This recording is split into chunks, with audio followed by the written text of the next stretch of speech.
Somos el equipo número 1 de la materia de electrónica analógica del grupo cuarto C. Les vamos a hablar sobre el dispositivo electrónico que es el DIAC. El equipo está conformado por Aldana Ramírez Ángel de Jesús, Santiago Pérez Ricardo, Calixto Ramírez Jesús Daniel y Eder Javier Moraz Acosta. A continuación, mis compañeros y un servidor hablarán sobre el tema.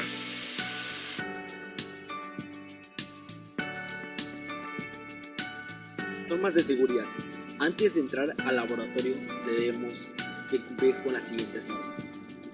No utilizar ropa húmeda y especialmente zapatos mojados. Nuestro cuerpo debe de ir completamente seco. Evitar las conexiones, cables y alambres sueltos. No tenemos que conectar alambres sueltos para así no tener ningún cortocircuito. Asumir cualquier metal expuesto es vivo con electricidad, a menor que lo contrario sea verificado. Antes de entrar al laboratorio, no debemos de tener relojes, collares, aretes o algún otro metal en nuestro cuerpo para así no tener cortocircuitos. Familiarizarse con todos los botones en el equipo, interruptores, encendido y apagado y desconectar los interruptores. Hay que familiarizarse como lo es con el osciloscopio, las fuentes de poder, entre otros, para así llegar y saber perfectamente lo que estamos haciendo y darle un buen uso a estos aparatos. Solo realizar cambios en la configuración experimental cuando el circuito se apaga de todas las fuentes de energía, 0 voltajes y 0 corrientes. Para poder cambiar las conexiones en nuestro protoboard debemos de apagar para así no tener ningún cortocircuito o sufrir accidentes. Usar cables de longitud adecuada para sus aplicaciones apropiadas. Esto quiere decir que no debemos de utilizar tremendas cantidades de cable. Con un pedazo de cable algo corto es más que suficiente, siempre y cuando sea lo que vayamos a utilizar. Separar lo más alto el equipo de energía y conexiones de equipos menores tales como microcontroladores para evitar interferencias e interconexiones eléctricas entre dispositivos electrónicos sensibles y dispositivos de alimentación superiores. Hay que guardar una cierta distancia entre estos dispositivos para no tener interferencias y nos puedan ocasionar algunos problemas. Asegurarse de que todas las fuentes de poder de corriente directa, fuentes de corriente alterna y otras fuentes de poder empiecen de 0 voltaje y 0 corriente de salida según los dirigidos en un experimento.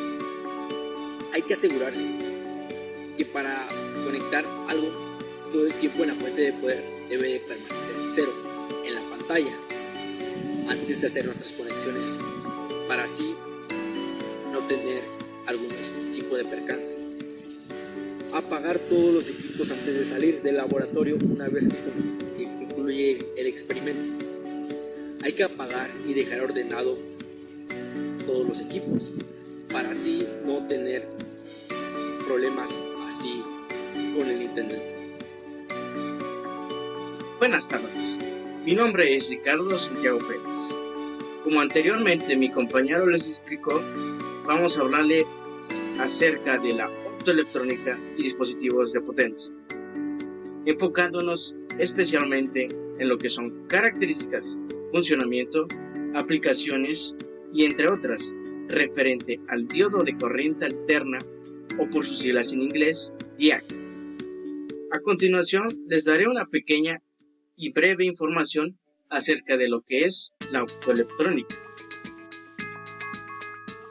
Bien, como aquí dice, la optoelectrónica es una parte de la fotónica relacionada con el estudio y aplicación de dispositivos electrónicos que interactúan con la luz.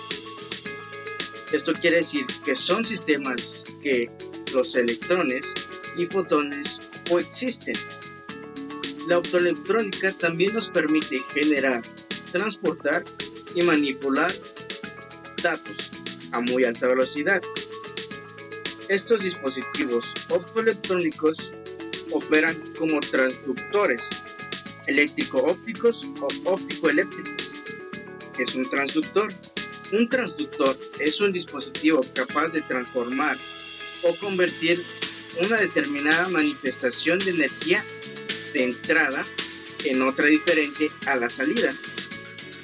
Las principales aplicaciones de la optoelectrónica se centran en el campo de las comunicaciones, mas sin embargo, existen otros campos como lo son la informática, el entretenimiento, la salud, el transporte y entre otras. Estos son un ejemplo. Ahora hablaremos acerca de los tipos de dispositivos optoelectrónicos. Como podemos ver, se dividen en tres: emisores. Estos son componentes que emiten luz cuando reciben la energía eléctrica. Después tenemos a los receptores, que son componentes que emiten una pequeña señal cuando son iluminados. Y por último tenemos los fotoconductores. Se encargan de conducir la radiación luminosa del emisor al receptor. Enseguida veremos algunos ejemplos de componentes optoelectrónicos. Aquí tenemos dos, que es la fotorresistencia y el fotodiodo. Una fotorresistencia, o también conocida como LDR, es un dispositivo electrónico cuya resistencia disminuye con el aumento de intensidad de la luz que incide sobre ella. Esto quiere decir que si nosotros tenemos una fotorresistencia y iluminamos cada vez más cerca, la resistencia de este será menor. Y en cambio, si la alejamos, la resistencia será mayor. Por su parte, un fotodiodo es un semiconductor que conduce una cantidad de corriente eléctrica proporcional a la luz visible e infrarroja que lo incide. A continuación, veremos sus imágenes y respectivos símbolos electrónicos. Del lado izquierdo tenemos una fotorresistencia y su símbolo. Del lado derecho tenemos un fotodiodo y su símbolo. Ahora hablaremos del DIAC. El DIAC es básicamente una combinación inversa en paralelo de dos terminales de capas semiconductoras que permite la activación o disparo en cualquier dirección. Las características del dispositivo se presentan en la figura 1730A. Esta demuestra que con claridad hay un voltaje de conducción en cualquiera de las dos direcciones. En la figura 1730B se puede observar la disposición básica de las capas semiconductoras del DIAC y el símbolo eléctrico. Como podemos ver en esta imagen, en la 1730A se muestra que se puede aprovechar en ambas direcciones el flujo. En la 1730B se puede observar el símbolo, que en este caso no hay ánodo y cátodo, solamente un ánodo 1 y un ánodo 2. Y se puede observar la construcción básica, NPN, PN.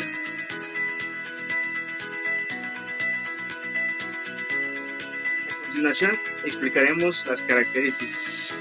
El DIAC es un dispositivo semiconductor de dos conexiones.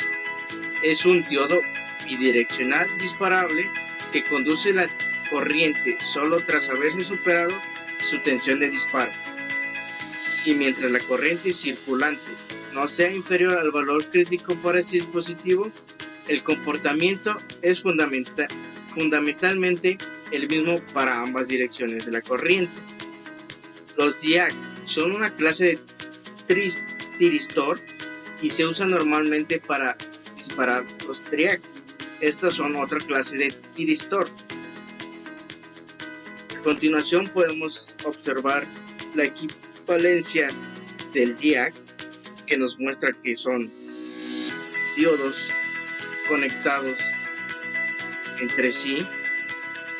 Aquí nos dice que es un dispositivo semiconductor de dos terminales, llamados ánodo y cátodo.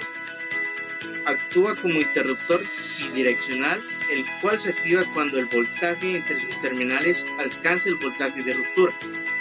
Dicho voltaje puede estar entre 20 y 36 volts según la referencia.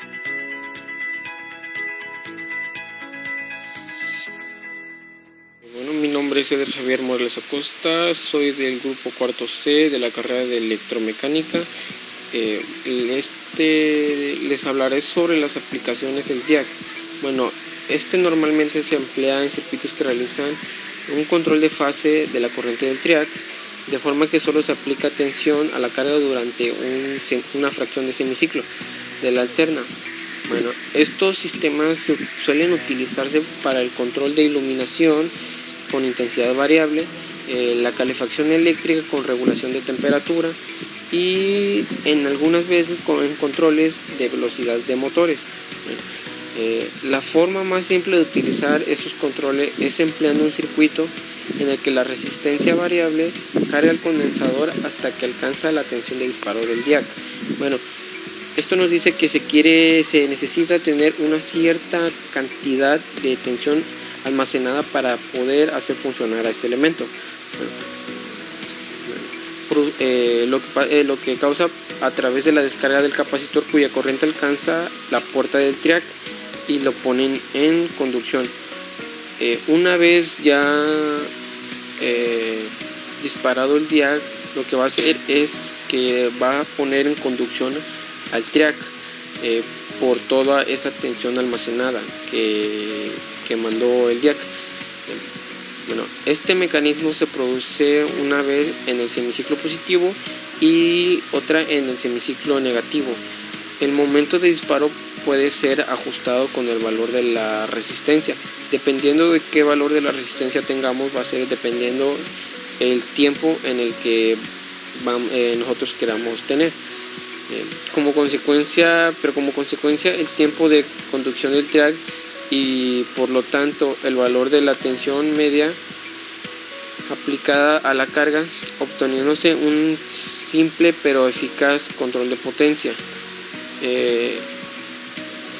Con el elemento del triac se va a tener un control de la potencia más eficaz al tener estos elementos, pero para poder hacer funcionar al triac se necesita primero hacer funcionar al DIAC.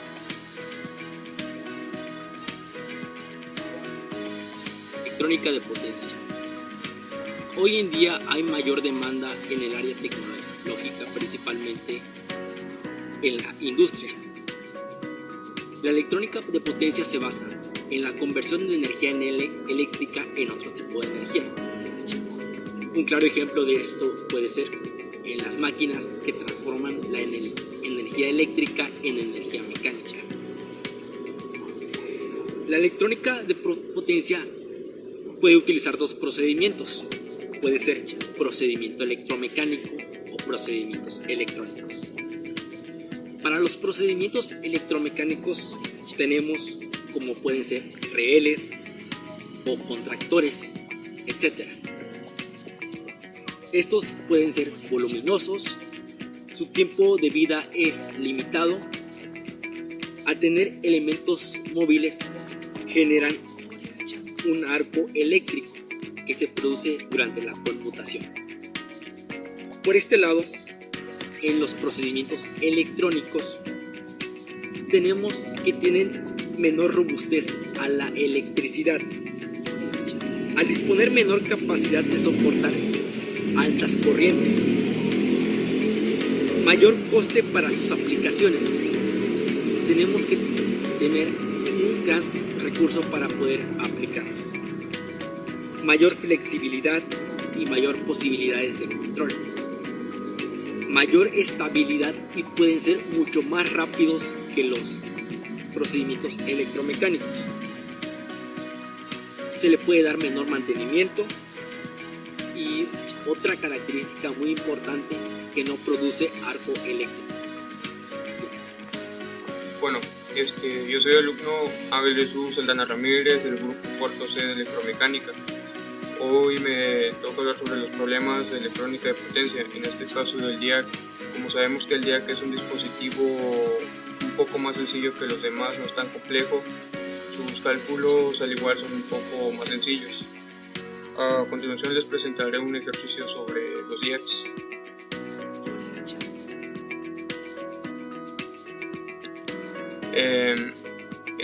En ese circuito contamos con una batería, una resistencia y obviamente nuestro dispositivo DIAC. Aquí nos especifica que sus características son que tiene una resistencia de 600 ohmios, un voltaje inicial de 30 volts, un factor F de 5 volts, una potencia máxima de 500 miliwatts. Aquí nos pide obtener la corriente por el circuito en el momento en el que la tensión del generador es igual al inicial y ve cuando el valor máximo que puede alcanzar el generador sin que se rompa el DIAC. Como sabemos, el DIAC normalmente para que se active o permita el flujo de corriente es a partir de los 30 volts. Aquí nos especifica el inciso A cómo resolverlo. O sea, como podemos ver en el diagrama, tenemos una batería, una resistencia y el componente DIAC que se ha cambiado por una batería con valor diferente al inicial. Aquí nos pide nos dice que desde el factor E, que es igual a 0, hasta E menor que el voltaje inicial del DIAC, que significa que está en bloqueo. Eso significa que aún no sobrepasa los 30 volts. Entonces, como es a 0, no significa que no está pasando ninguna corriente. Pero para E igual al voltaje inicial se produce el disparo del DIAC. O sea, para conducir la tensión del DIAC K equivale voltaje inicial menos el factor F. Para analizarlo, cambiamos el DIAC por una pila de valor anteriormente indicado. Aquí nos está explicando el por qué el DIAC se sustituyó por una batería. Y estas son las fórmulas que aplicamos, en especial la intensidad. Solo aquí utilizamos el factor E menos el voltaje del DIAC sobre la resistencia 1. Pero en este caso no tenemos el voltaje del DIAC. Bueno, no sabemos cuál es el voltaje del DIAC en sí. Así que se sustituye por esta fórmula, voltaje inicial menos factor EP. Esto reducido nos quedaría como factor de EP sobre resistencia 1.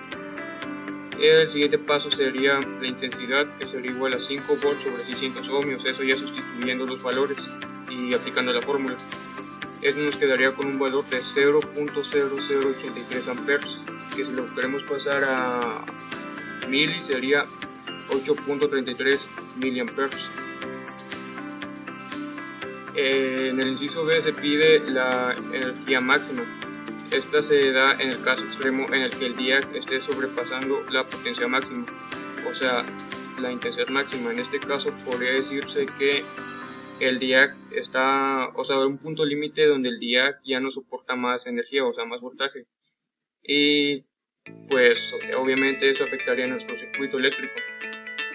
Así que para calcular este punto máximo o este pico se aplica esta fórmula, que sería energía máxima igual a resistencia por intensidad máxima más el voltaje del DIAC. Esto nos daría a resistencia por potencia máxima sobre voltaje inicial menos el factor EP más el voltaje PO inicial menos otra vez el mismo factor EP. La energía máxima nos quedaría así, 0.6 por 500 miliwatts sobre 30 menos 5 volts más 30 volts menos 5 volts, que eran parte de las condiciones iniciales que vimos al inicio del video. Eso nos daría un total de 37 volts. Y pues aquí daremos por concluido este pequeño ejercicio sobre el DIAC. A continuación les daré una pequeña conclusión sobre lo que fue esta práctica. En conclusión, esta práctica nos ayudó más que nada a comprender el funcionamiento del DIAC, ya que es un dispositivo semiconductor. También nos enseñó a cómo aplicarlo, cómo solucionarlo y en qué parte se puede aplicar o utilizar este dispositivo. También nos explica este reporte algunas características sobre estos y que pues en general no son tan complejos como otros dispositivos. estos dispositivos DIAC son un poco más sencillos y un poco más fáciles de utilizar. Son muy útiles ya que los vemos cotidianamente en nuestras vidas diarias, en algún que otro elemento que ocupamos, pero no nos damos cuenta. Y este tipo de dispositivos los podemos implementar en diferentes circuitos eléctricos, ya sean circuitos de, bueno, en este caso corriente directa y así. Y eso sería todo.